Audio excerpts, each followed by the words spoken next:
maghrib berjamaah dan kita lanjutkan dengan ibadah talabul ilmi, ibadah yang besar yang bernilai jihad, yang insya Allah sangat cepat mengangkat derajat, ibadah yang insya Allah Ta'ala membuahkan kemudahan jalan menuju surga. Dan kita harus bersyukur, dan memang seharusnya bersyukur atas nikmat hidayah untuk Islam dan Sunnah yang dengannya kita masih terus mau mengkaji Islam dan Sunnah. Dan harapan kita mudah-mudahan dengan syukur kita Allah menambah taufiknya sehingga kita semakin baik di atas agama Allah baik secara zahir maupun batin, ketika terang-terangan maupun sembunyi-sembunyi, sehingga harapan kita kalau ajal tiba keadaan kita lagi bagus-bagusnya di atas agama Allah, sehingga kita bisa mendapatkan husnul khatimah dan di akhirat termasuk pewaris surga Allah Ta'ala. Jemaah sekalian yang saya selalu dirahmati Allah, mungkin malam ini akan kita kaji sebuah hadis yang diriwayatkan oleh Imam Ahmad dan Imam Tirmidzi dari Abi Kabsyah Al-Anmari radhiyallahu anhu. Dia berkata, qala Rasulullah sallallahu alaihi wasallam, thalathun uqsimu alaihinna ma naqasa malu 'abdin min sadaqah wa la dhulima 'abdun madlamatan sabara 'alaiha illa zadahu Allahu 'izzan Allahu 'azza wa jalla 'izzan wa la fataha 'abdun baba mas'alatin illa fataha Allahu 'alaihi baba faqrin. وأحدثكم حديثا فاحفظوه إنما الدنيا لأربعة نفر: عبد رزقه الله مالا وعلما فهو يتقي فيه ربه ويصل فيه رحمه ويعمل لله فيه حقا فهذا بأفضل المنازل. وعبد رزقه الله تعالى علما ولم يرزقه مالا فهو صادق النية يقول لو أن لي مالا لعملت بعمل فلان فهو بنيته فأجرهما سواء. وعبد رزقه الله مالا ولم يرزقه علما يخبط في ماله بغير علم لا يتقي فيه ربه ولا يصل فيه رحمه ولا يعمل لله فيه حقا فهذا بأحباب المنازل. وعبد لم يرزقه الله مالا ولا علما فهو يقول لو أن لي مالا لعملت فيه بعمل فلان فهو بنيته فوزرهما سواء. Dari Abi Kabsyah Al-Anmari radhiyallahu anhu, dia berkata, telah bersabda Rasulullah sallallahu alaihi wasallam, ada 3 perkara yang aku bersumpah atas 3 perkara ini. Jadi bersumpah bahwa 3 perkara ini benar-benar hak, tidak boleh dilakukan. Nabi itu mengatakan kepada kita suatu berita, walau beliau tidak menyumpai berita itu, kita wajib membenarkan dan tidak boleh meragukan. Apalagi beliau ingin meyakinkan kita dengan sumpah-sumpahnya supaya kita tidak ragu sedikit pun.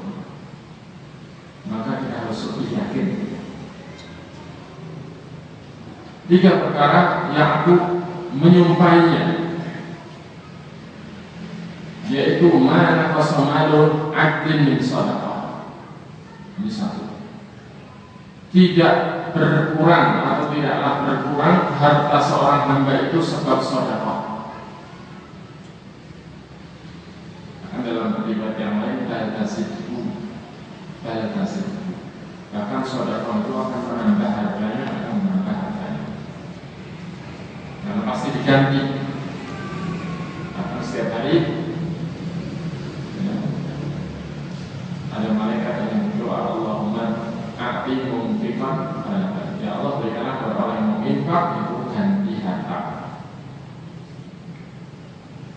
menjamin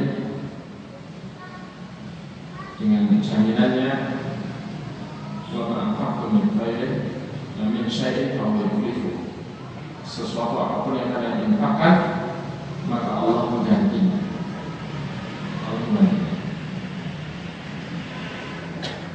Wala dzulima 'abdun madlama, dan tidaklah seorang hamba itu didolimi dengan suatu kedoliman, sabar 'alaiha, ia bersabar di atas kedoliman itu, sabar atas kedoliman itu.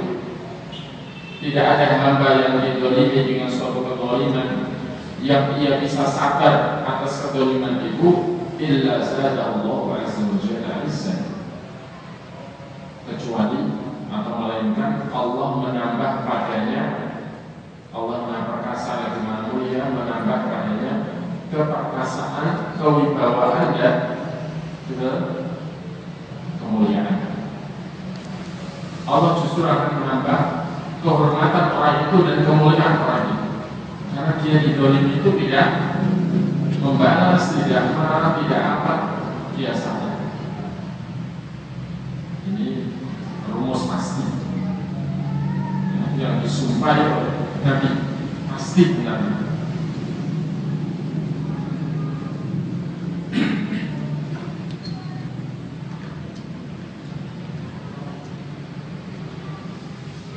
Kemudian wa ma fataka abdun baba mas'alatin illa fataha Allah alaihi baba faqrin. Yang ketiga, tidaklah seorang hamba itu membuka pintu meminta-minta kecuali Allah membukakan untuknya pintu kefakiran.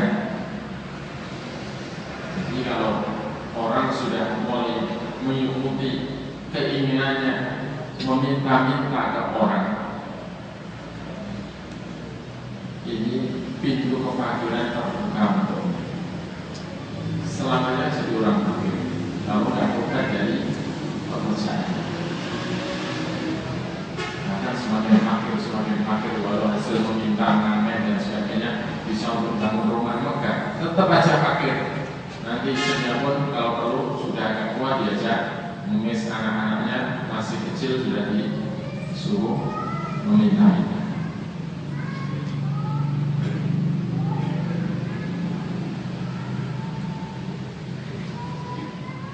Jadi ini tiga perkara yang disumpahi oleh Nabi yang berarti sedikit pun tidak boleh kita lakukan. Ini rumus pasti.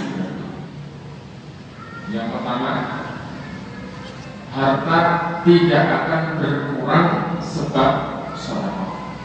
Harta seorang hamba tidak akan berkurang sebab sedekah. Ini berarti matematika tidak berlaku di sini. Kemudian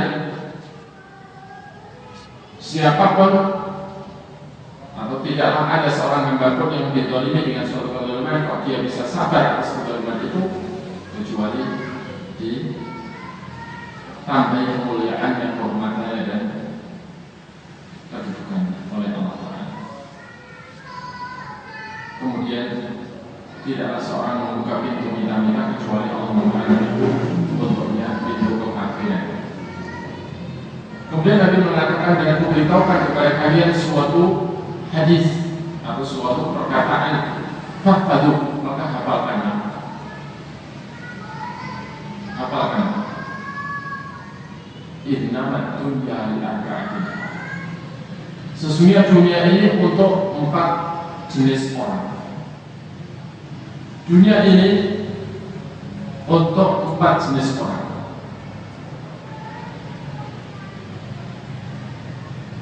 Yang pertama, abdin rasakallahu malan rahimah. Hamba, seorang hamba yang diberi oleh Allah harta dan ilmu, dari ilmu syar'i. Diberi harta dan diberi ilmu syar'i, bahwa yang takifi Allah, maka dia di dalam hartanya atau dengan kekayaannya, di dalam kekayaannya dia bertakwa kepada Tuhannya.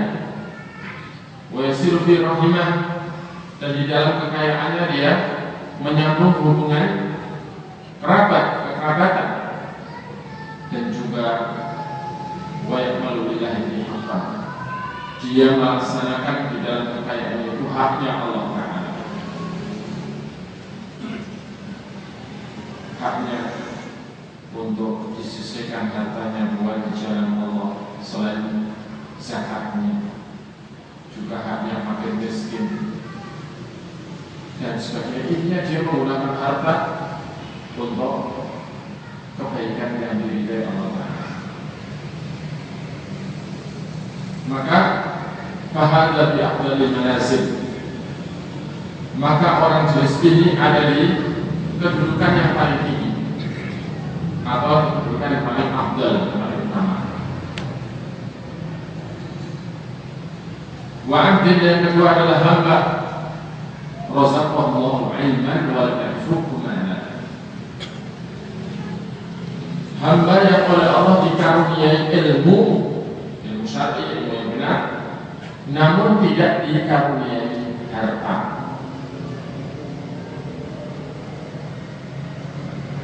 Bahwa sadiqun niyah yaqul, maka dia ini jujur dalam niat, ia mengatakan lau anna limalan amiltu di amalina, seandainya aku diberi harta, aku memiliki harta, pastilah sungguh aku akan beramal seperti amalnya si fulan, orang alim yang kaya itu. Bahwa biniyatihi, maka dia dengan niatnya itu fa'ajruhu masawa, maka pahala kedua orang itu sama. Pahala orang yang pertama yang kaya dan ahli ilmu dan ahli kebaikan dengan hartanya, dengan orang kedua yang cuma punya ilmu dan punya niatan tapi tidak punya kemampuan untuk melaksanakan niatnya, keduanya dalam pahala sama.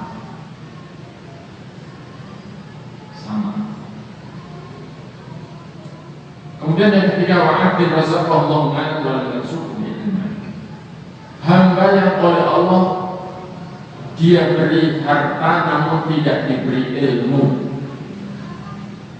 karena tidak mau belajar, karena sibuk dengan hartanya, sibuk urusan dunianya, tidak sempat, atau memang tidak mementingkan belajar agama,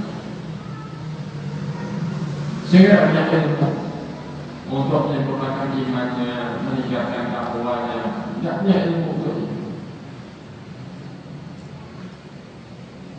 Bahkan kalau namanya tidak punya ilmu, kalau punya harta itu bahaya. Kayaknya yang disumbang justru yang menyimpang. Masalah kesyirikan, kebid'ahan, kemungkaran, kemaksiatan, semuanya yang mengenai orang. Belum lagi kalau hal rasulnya besar masih menggulung berarti ya bisa melakukan apa saja dengan hati. Dan orang ini seperti itu.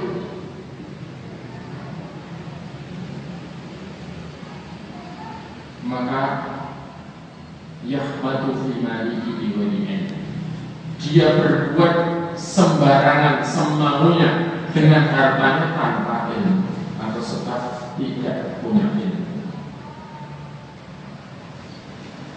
La yattaqi fihi rabbah, dia tidak bisa bertakwa di dalam kekayaannya itu kepada Tuhannya, wa la yasilu bi rahimah, dan tidak pula bisa menyambung hubungan kekerabatan dengan hartanya, wa la ya'malu billahi haqqan, dan tidak mengamalkan atau melaksanakan hak Allah di dalam kekayaannya.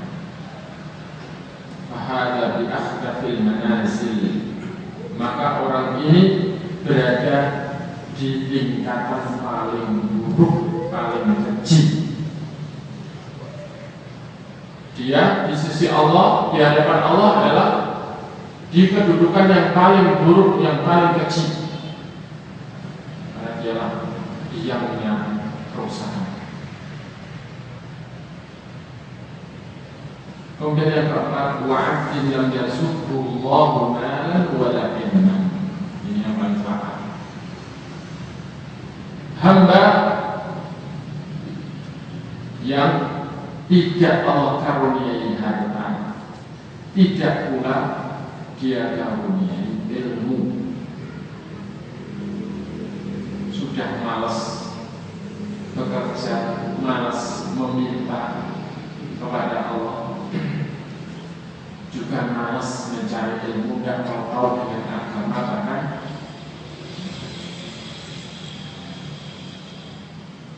boro-boro menyisihkan waktu ke masjid. Lawang nggak ke masjid saja, waktu ini tidak menghasilkan dunianya. Intinya dia harus pokoknya harta tidak punya, ilmu tidak punya. Maka dia mengatakan bahwa ya Allah, lau anna limalan amiltu di amal bulan, amiltu fi amal bulan. Seandainya saya punya harta seperti orang ketiga tadi, maksudnya pastilah aku akan berbuat seperti si bulan. Saya akan pura-pura, saya akan bersenang-senang, saya akan pokoknya keinginannya seperti si bulan. Fahuwa biniyatihi fahuwa sama.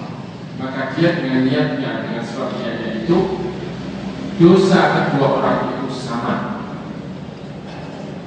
Dosa kedua orang itu sama.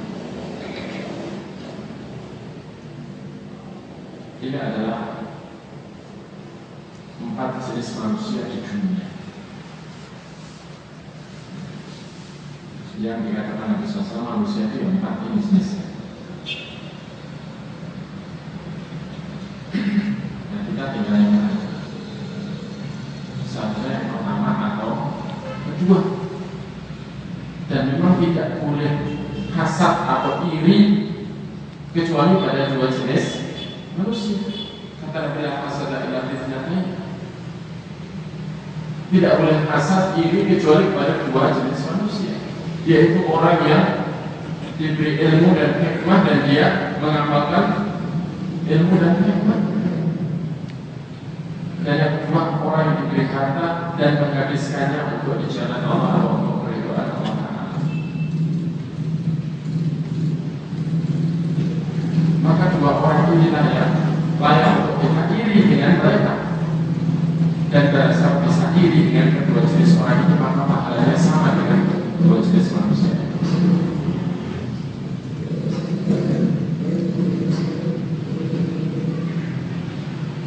Hadis ini diriwayatkan Muhammad dan Ahmad bin Hanbal.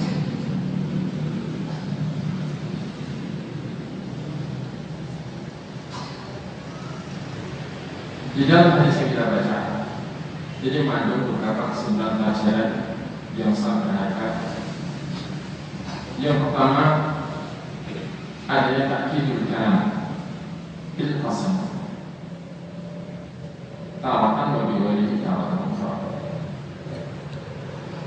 Jadi di dalam hadis ini ada penguatan perkataan dengan sumpah kadang-kadang dan dengan selain sumpah kadang-kadang. Jadi dengan kalimat seperti kalau tadi dikatakan wallahu ta'ala, 3 perkara yang aku sumpahi. Kadang-kadang aku juga mengatakan walladzi nafsi biyadihi, demi yang jiwaku ada di tangannya. Jadi semuanya sumpah untuk menguatkan perkataan supaya diyakini dan tidak dilakukan. Atau bahwa hadis hukum hadis akafan, ini juga kalimat penguatan. Dan aku akan menyampaikan suatu hadis, maka hafalkan aku, jangan dilupakan, hafalkan. Nabi ketika mengatakan begitu, itu berarti penguatan supaya umat tidak melupakan kalimat yang disampaikan dan supaya memperhatikan selama hidup.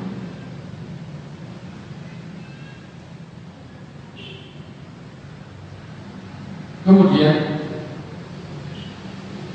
di dalam hadis ini ada Doa khair, para dai yang mengajarkan kebaikan ini haruslah menggunakan kalimat-kalimat yang dipilih kepada manusia sesuai dengan jenis yang dikatakan. Semakin penting kalimat yang dikatakan, semakin diberi penekanan supaya tidak dilupakan. Karena Nabi SAW kadang-kadang kalau berkata-kata dan kalimatnya itu kadang diulang sampai 3 kali nanti. Bahkan kadang-kadang Nabi mengulang-ulangnya dalam satu majelis itu tidak cuma 3 kali, bahkan berulang-ulang sampai para sahabat mengatakan ya laitahu sakata. Dalam hati mereka ini itu hal masalahnya kalau lebih diam saja. Saking kasihannya kepada Nabi yang mengulang-ulang kalimat itu.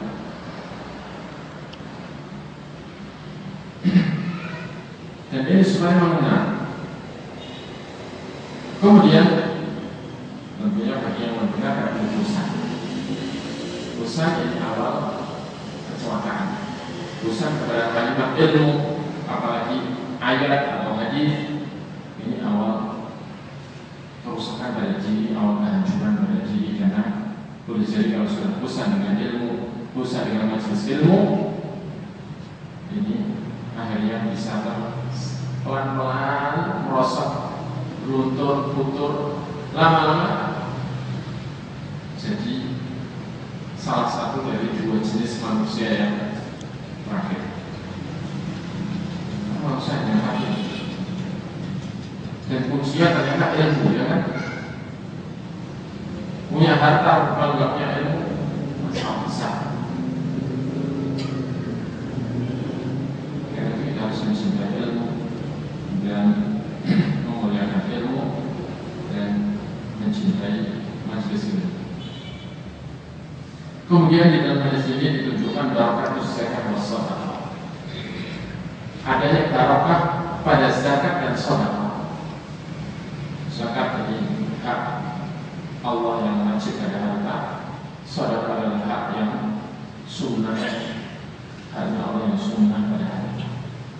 Semuanya bukan untuk Allah tapi untuk para hamba Allah, atau untuk kebaikan di jalan Allah yang manfaatnya akan kembali kepada pelaku zakat dan sedekah itu sendiri.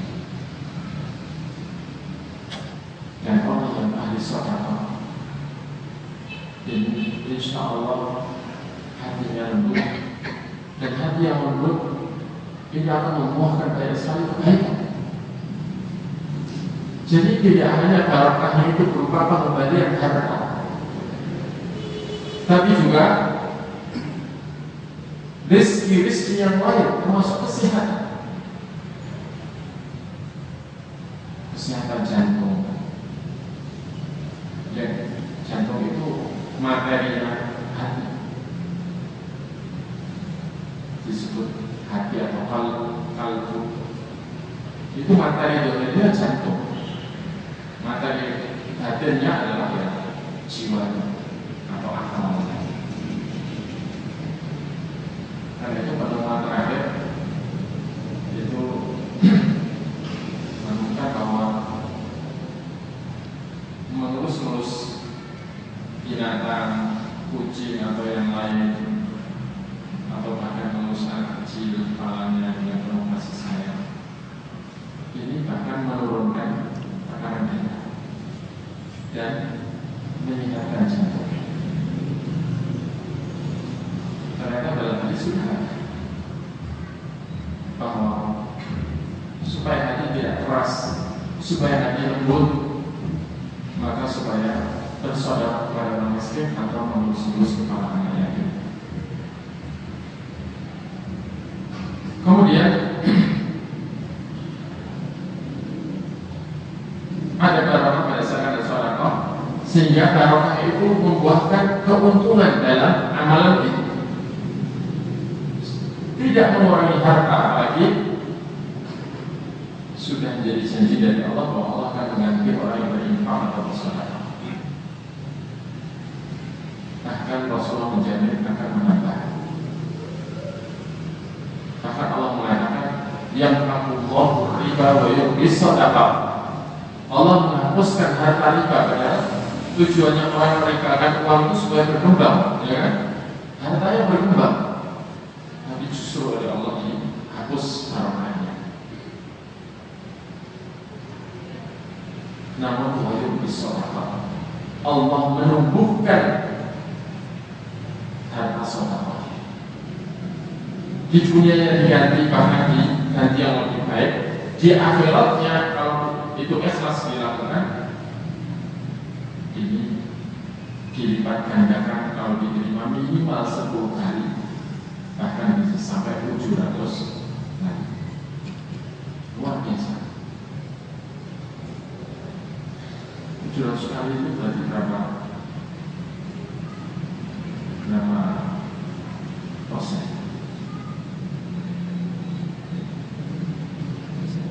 Banyak. Ini adalah bukan 700%. Kalau 700% kan cuma kali 7 ya. Kemudian di dalam perkataan Nabi menyebut bahwa manusia ini ada 4, yaitu hamba yang diberi Allah harta dan ilmu, terus hamba yang diberi ilmu tidak diberi harta, terus hamba yang diberi harta dan tidak diberi ilmu, hamba yang diberi tidak diberi harta dan tidak diberi ilmu. Nabi punya abdin, hamba. Ini menunjukkan bahwa sebenarnya tugas manusia dalam hidup adalah menghamba kepada Allah Ta'ala. Namun kebaikan manusia menghamba kepada hawa nafsu atau menghamba kepada selain Allah. Jadi ini sudah alih fungsi. Itu adalah orang-orang yang sudah tidak mengetahui jalan hidup yang benar. Ketika tidak menghamba kepada Allah, tentunya hancur dan hidupnya tidak berguna. Kemudian di dalam hadis yang telah kita baca, bahwasanya kedzaliman yang dilakukan oleh orang terhadap kita atau terhadap seorang hamba ini sebenarnya menguntungkan hamba yang dizalimi. Dan ini keadilan Allah. Dan yang menzalimi itu sebenarnya yang rugi. Padahal orang yang menzalimi itu pengen dapat keuntungan dari orang lain dengan cara yang tidak hak, menipu, menzalimi hartanya, menyakiti. Dia ingin mendapatkan kepuasan dengan menyakiti orang yang membencinya, menfitnah, membicarakan keburukannya, mencelanya, ingin menghinakan dia yang tinggi. Tapi justru dibalik oleh Allah Ta'ala karena keadilan Allah. Tapi syaratnya satu, sabar. Dan sabar itu berat, ya. Sabar ini yang berat. Kita harus sudah bisa menguasai nafsu kita, supaya walaupun celak dia tidak berontak dan pulang. Tetap tenang. Tidak apa-apa, alhamdulillah. Manusia itu biasanya jadi baik kalau dicelak, dikritik dan dicela. Tapi kalau manusia itu dipuji terus malah hancur. Ini berarti saya ini dipoles, saya ini diantarkan kepada yang lebih baik. Dan alhamdulillah saya dicela bukan yang mencela, saya dihina bukan yang menghina, saya difitnah bukan yang memfitnah, saya didolimi bukan yang mendolimi.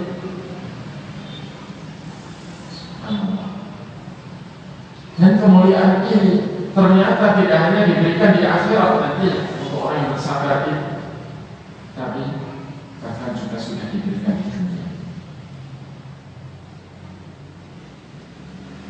Ini harus kita yakini, karena Nabi bersumpah untuk meyakinkan hal ini.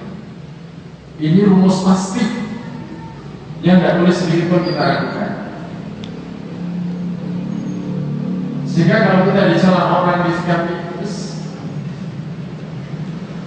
nggak usah jadi masalah, gitu. Kalau kita nggak sabar, kita malah sakit hati, sudah sakit, nggak dapat apa-apa. Apalagi kita berusaha membalas, sadar pembalasan kita itu lebih kejam daripada penganonan pertama. Malah hanya kita yang minus. Sudah, nggak apa-apa. Toh nggak ada bahayanya. Apalagi dicela dihina itu bukan karena keburukan. Bukan karena keburukan aja dicela itu hikmahnya adalah kalau kita ridho memang saya memang salah, saya layak dicela, saya tak sadar. Itu aja insya Allah bisa jadi penghapus dosanya. Apalagi bukan karena berbuat salah. Ini akan menambah kemuliaan dan juga menambah derajatnya, menambah pahalanya. Bahkan Allah mengatakan innama yuwaffas sabiruna ajrahum bighairi hisab. Sesungguhnya orang-orang sabar itu akan diberi pahala mereka tanpa hitungan. Pahalanya itu sudah dicil berapa kali, tidak kumpulkan. Ini keuntungan. Meskipun kita tidak boleh mencari-cari masalah supaya didolimi orang, itu salah. Kita berarti menyebabkan orang lain berbuat zalim. Ya, saya akan dicela orang, saya macam gila misalnya. Jadi kata-katanya sebagai orang gila. Ya, sama kita berarti menyeret orang lain kepada dosa, kita ikut berdosa karena tersabit di fi'lin kata ini orang menyebabkan terjadinya suatu perbuatan, hukumnya seperti pelaku perbuatan itu sudah ya, sama-sama minus. Karena itu pakai syukur, pakai pakaian atau penampilan yang nyeleneh, tidak umumnya dipakai orang, itu nggak boleh dalam Islam atau dibenci memang. Kenapa? Karena bisa mengubah celaan. Kemudian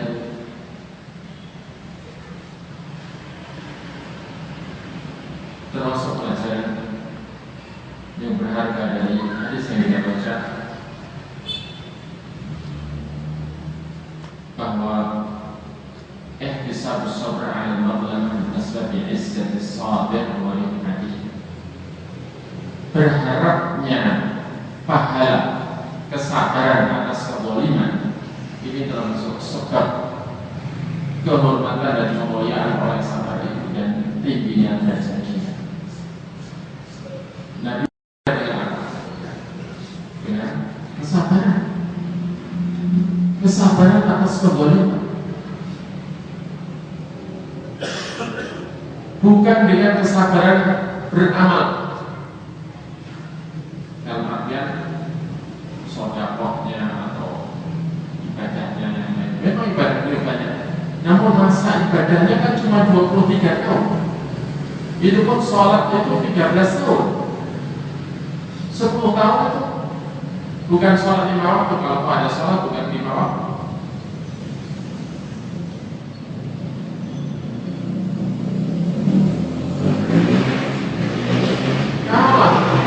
Jumlah dari segi jumlah ibadah kalah dengan Nabi Nuh alaihissalam yang beramal selama 950 tahun, atau nabi-nabi setelahnya yang mungkin umurnya juga ratusan tahun.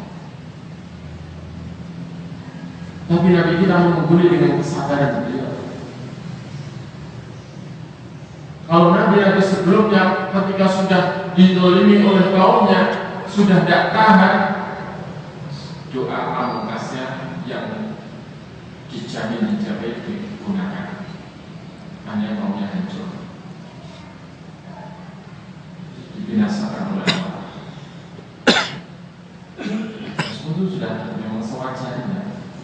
Kita aja kalau didolimi kadang-kadang sebelum seberapa kedolimannya sudah berandai-andai kalau bisa membalaskan itu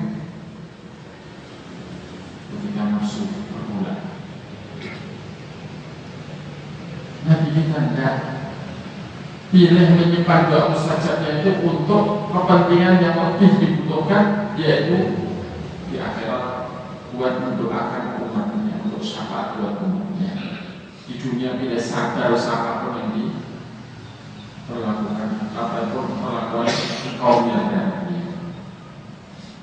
ini dengan kesabaran itu adalah menghuni para rasul. Kemudian di dalam hadis yang kita baca juga ada pelajaran supaya kita belajar bisa sabar. Ini mengingat bahwasanya akibat yang baik itu untuk orang bertakwa di dunia. Di dunia sudah mendapatkan kemuliaan, di akhirat mendapatkan pengangkatan derajat yang tinggi, dan tidak mungkin orang bisa bertakwa kecuali dengan kesabaran, karena kesabaran adalah separuh iman, dan iman itu biasanya takwa. Ketika kita selalu menyadari demikian, insya Allah kita mau berusaha bersabar dan tidak selalu membalas kezaliman. Dan ayat yang mengatakan fala tahsabannallaha ghafilun amma ya'malul zalimun, jangan kau kira Allah itu lalai terhadap apa yang dilakukan oleh orang-orang yang berbuat zalim. Ini penghibur bagi kita kalau dizalimi orang, sudahlah biarlah Allah sendiri yang membalas apa yang mengurus, serah Allah bagaimana. Bahkan kalau bisa kita mendoakan kebaikan untuk orang yang berbuat zalim, mendoakan petunjuk dan kebaikan, ini malah luar biasa. Ini berarti menunjukkan kesabaran yang luar biasa. Itu semakin mengangkat derajat kita di sisi Allah. Allah belum tentu mengijabahi doa kita itu, tapi akan balas doa kita dengan balasan yang luar biasa. Belajar untuk ini tidak gampang. Saya semuanya harus tetap belajar untuk saya.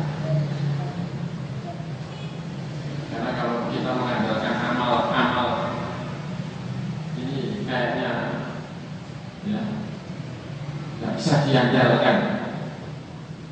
Apalagi amal itu ternyata masih akan diteliti keikhlasannya juga. Ini kita harus takut kalau hanya mengandalkan amal tadi, sehingga kalau kita didolimi, ini malah ini kesempatan untuk mendapatkan pahala dan derajat yang tinggi.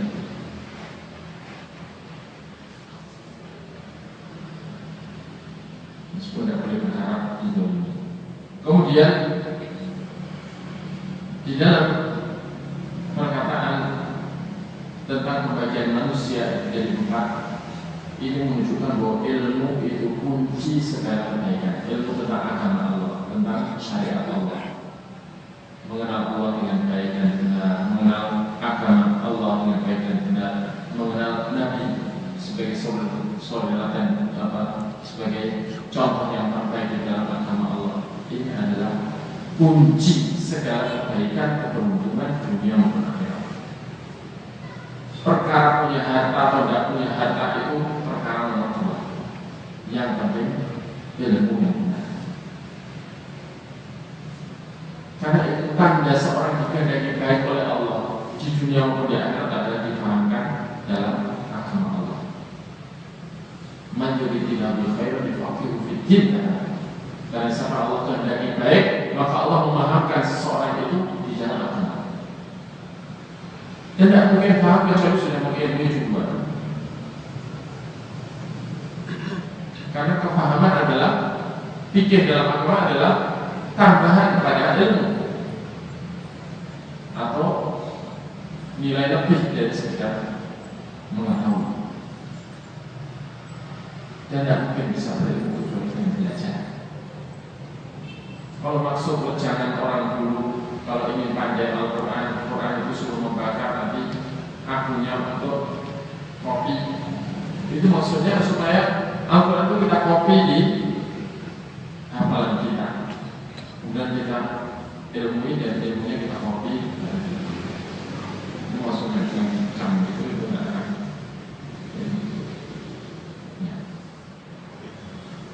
Kemudian bahwasanya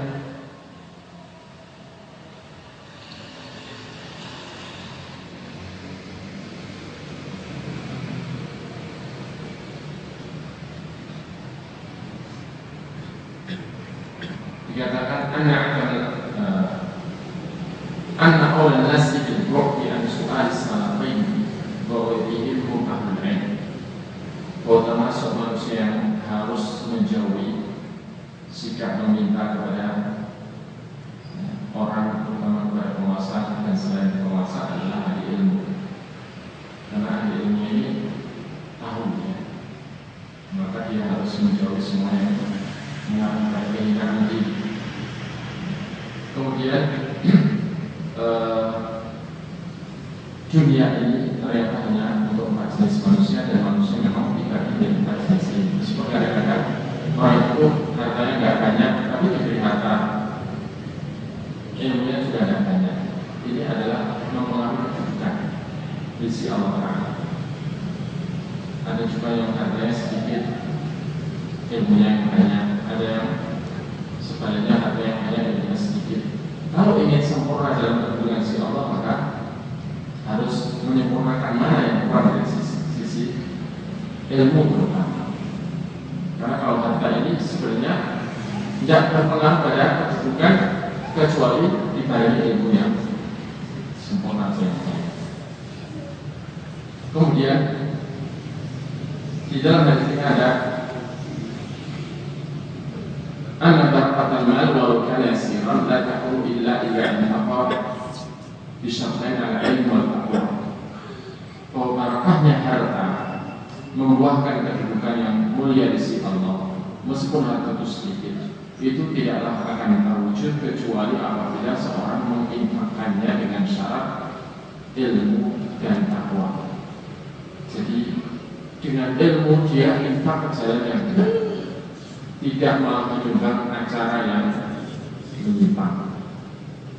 Karena kalau tidak berilmu, bersih pisau disumbang, acara warung sesaji disumbang, apa-apa disumbang, memang kondang berlawan. Karena mau kaya-kaya,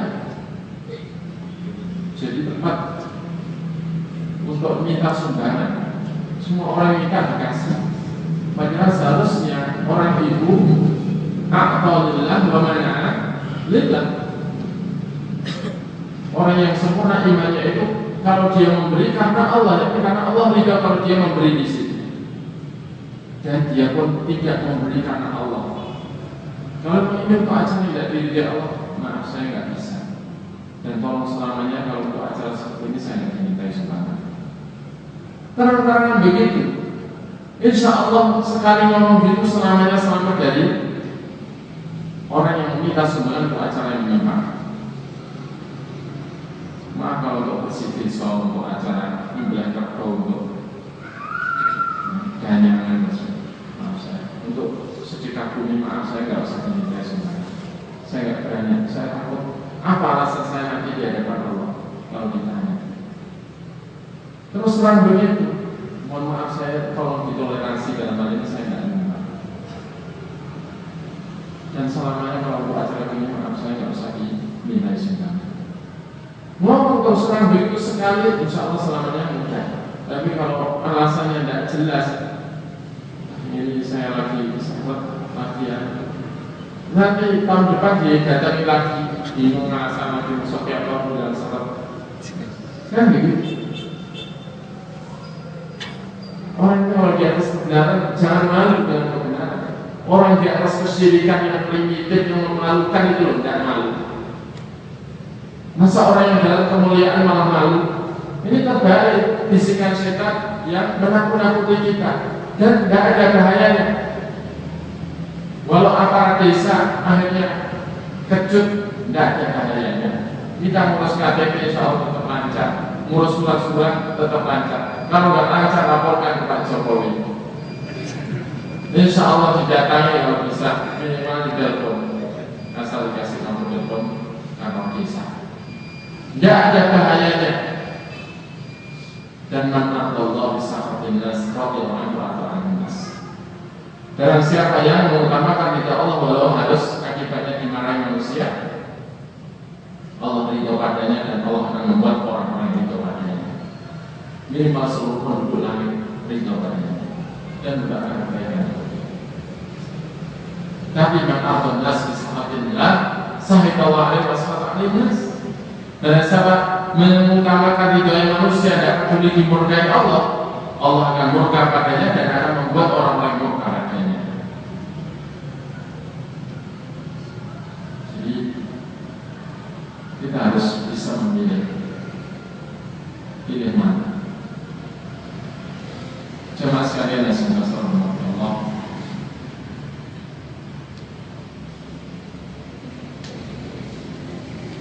termasuk pelajaran penting bahwasanya ini bisa menguntungkan, bisa merugikan. Semua orang itu kalau melihat orang lain kadang-kadang ada iri, maka iri itu kadang-kadang kalau nggak bisa dikendalikan arahkan, karena benih iri dalam hati itu ada. Tidak apa-apa itu asalkan benar-benar difokuskan kepada ahli ilmu sama ahli sedekah.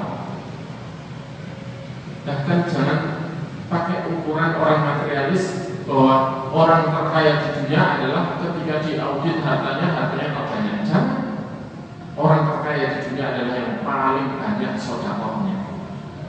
Karena kalau banyak yang paling banyak simpenannya, ini berarti orang itu takut kalau 7 turunan itu nanti atau hartanya nggak sampai 7 turunan, tapi dia masih kekurangan dan terus menambah saldonya. Itu berarti dia masih hidup dalam kekurangan, terbukti masih merasa kurang dan terus ambisi untuk mencari. Tapi kalau ahli sedekah itu merasa sudah berlebihan sehingga harus kasihkan. Tapi dia hidup dalam kecukupan, bahkan berlebihan sehingga merasa harta saya terlalu berlebihan, terus akan saya kasihkan orang lain. Jadi kekayaan itu ukurannya bukan jumlah simpanannya, tapi banyaknya sedekah. Pandangan seperti yang harus dirubah seperti itu. Jangan sampai kita ikut orang materialistis. Maka iri kepada orang-orang ahli sedekah, ahli ilmu yang berhubung dengan ilmunya, ini adalah kunci keberuntungan. Karena walaupun kita tidak bisa berbuat seperti orang itu, pahala kita sama dengan orang itu, keuntungan pahalanya sama. Tapi kalau iri ini ditujukan kepada yang salah, ambisi, niatan, rasa iri, ingin seperti itu, ingin arahnya salah karena tidak punya ilmu, dan celaka. Belum tentu bisa seperti orang yang digambarkan, tapi dosanya sama.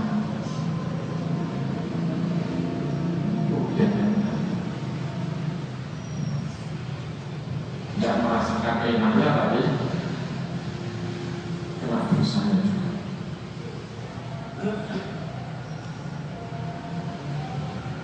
Dan ini menunjukkan bahwasanya termasuk amalan hati yang menguntungkan adalah memenuhi hati dengan niat dan niatan yang baik seperti orang-orang yang baik. Ini modal keuntungan yang tidak perlu modal atau tidak perlu modal materi.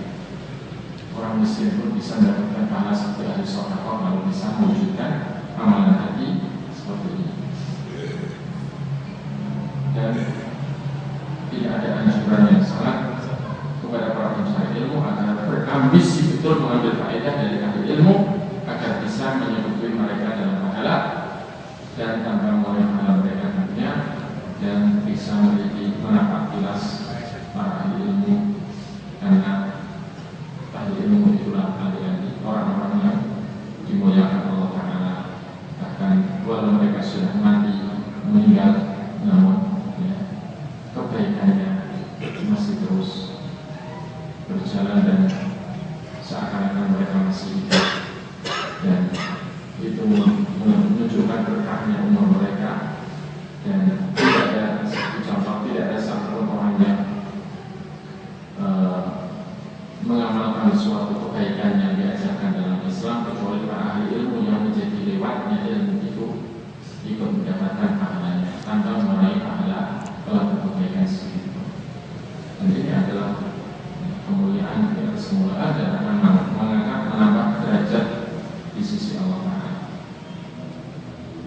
Kiranya itu yang bisa disampaikan dan Allah bermanfaat dan haji. Dan kita akhiri subhanallah wa bihamdihi asyhadu an la ilaha illa anta astaghfiruka wa atubu ilaik. Wassalamualaikum